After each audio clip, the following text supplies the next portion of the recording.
Depois disso, o rei convocou todas as autoridades de Judá e de Jerusalém.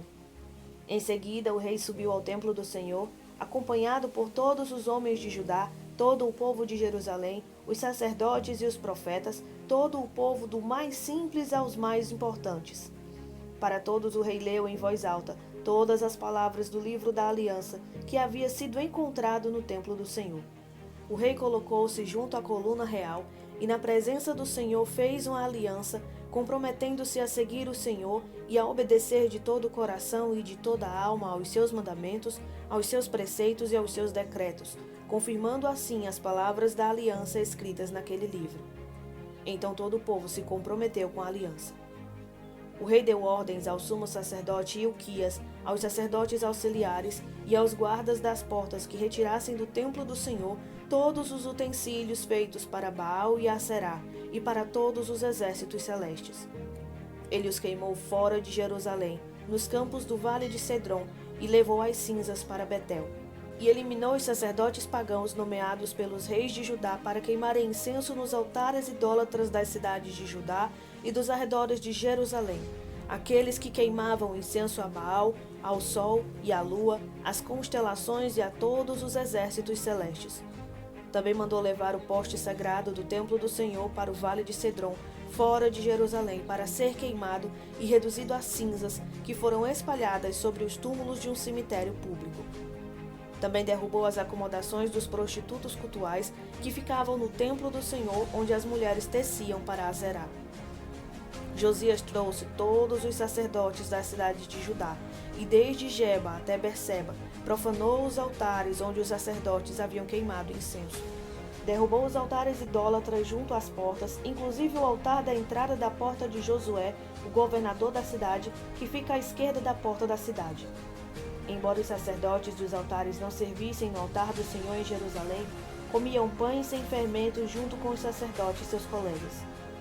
Também profanou Tofete, que ficava no vale de Ben-Hinom, de modo que ninguém mais pudesse usá-lo para sacrificar seu filho ou sua filha a Moloque. Acabou com os cavalos que os reis de Judá tinham consagrado ao sol e que ficavam na entrada do templo do Senhor, perto da sala de um oficial chamado Natã-Meleque. Também queimou as carruagens consagradas ao sol.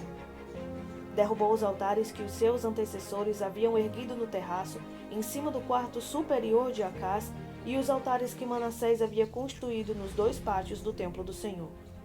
Retirou-os dali, despedaçou-os e atirou o entulho no vale de Cedron. O rei também profanou os altares que ficavam a leste de Jerusalém, ao sul do Monte da Destruição, os quais Salomão, rei de Israel, havia construído para Astarote, a detestável deusa dos Sidônios, para Camus, o detestável deus de Moabe, e para Moloque, o detestável deus do povo de Amon. Josias despedaçou as colunas sagradas, derrubou os postes sagrados e cobriu os locais com os ossos humanos. Até o altar de Betel, o altar idólatra edificado por Jeroboão, filho de Nebate, que levou Israel a pecar. Até aquele altar e o seu santuário ele os demoliu. Queimou o santuário e o reduziu a pó, queimando também o poste sagrado. Quando Josias olhou em volta e viu os túmulos que havia na encosta da colina, mandou retirar os ossos dos túmulos e queimá-los no altar a fim de contaminá-lo, conforme a palavra do Senhor proclamada pelo homem de Deus que predisse essas coisas. O rei perguntou: "Que monumento é este que estou vendo?"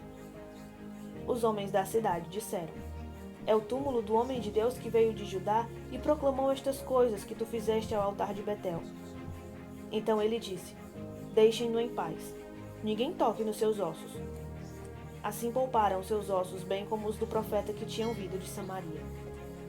Como havia feito em Betel, Josias tirou e profanou todos os santuários idólatras que os reis de Israel haviam construído nas cidades de Samaria e que provocaram a ira do Senhor.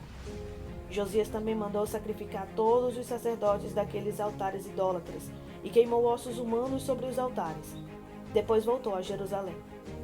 Então o rei deu a seguinte ordem a todo o povo: "Celebrem a Páscoa ao Senhor, o seu Deus, conforme está escrito neste livro da aliança. Nem nos dias dos juízes que lideraram Israel, nem durante todos os dias dos reis de Israel e dos reis de Judá, foi celebrada uma Páscoa como aquela. Mas no 18º ano do reinado de Josias, esta Páscoa foi celebrada ao Senhor em Jerusalém." Além disso, Josias eliminou os médiuns, os que consultavam espíritos, os ídolos da família, os outros ídolos e todas as outras coisas repugnantes que haviam em Judá e em Jerusalém. Ele fez isto para cumprir as exigências da lei escrita no livro que Samuel e Ilquias haviam descoberto no templo do Senhor. Nem antes e nem depois de Josias houve um rei como ele, que se voltasse para o Senhor de todo o coração, de toda a alma e de todas as suas forças, de acordo com toda a lei de Moisés. Entretanto, o Senhor manteve o furor de sua grande ira, que se acendeu contra Judá por causa de tudo que Manassés fizera para provocar a sua ira. Por isso o Senhor disse: Também rejeitarei Judá da minha presença, tal como retirei Israel, e rejeitarei Jerusalém, a cidade que escolhi, e este templo do qual eu disse: Ali porei o meu nome. Os demais acontecimentos do reinado de Josias e todas as suas realizações estão escritos no livro dos registros históricos dos reis de Judá. Durante o seu reinado, o faraó Neco, rei do Egito, avançou até o rio Eufrates ao encontro do rei da Assíria. O rei Josias marchou para combatê-lo, mas o faraó Neco o enfrentou e o matou em Megido. Os oficiais de Josias levaram o seu corpo de Megido para Jerusalém e o sepultaram em seu próprio túmulo. O povo tomou Jeoacás, filho de Josias, ungiu-o e o proclamou rei no lugar de seu pai.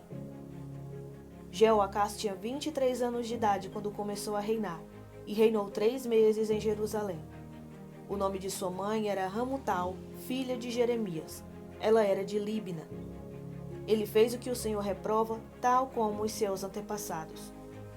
O faraó Neco o prendeu em Ribla, na terra de Amate, de modo que não mais reinou em Jerusalém. O faraó também impôs a Judá um tributo de 3,5 toneladas de prata e 35 quilos de ouro. Colocou Eliaquim, filho de Josias, como rei no lugar do seu pai Josias, e mudou o nome de Eliaquim para Jeoaquim. Mas levou Jeoacás consigo para o Egito, onde ele morreu. Jeoaquim pagou ao faraó Neco a prata e o ouro. Mas para cumprir as exigências do faraó, Jeoaquim impôs tributos ao povo, cobrando a prata e o ouro de cada um conforme suas posses. Jeoaquim tinha 25 anos de idade quando começou a reinar e reinou 11 anos em Jerusalém. O nome de sua mãe era Zebida, filha de Pedaías. Ela era de Ruma. Ele fez o que o Senhor reprova, tal como os seus antepassados.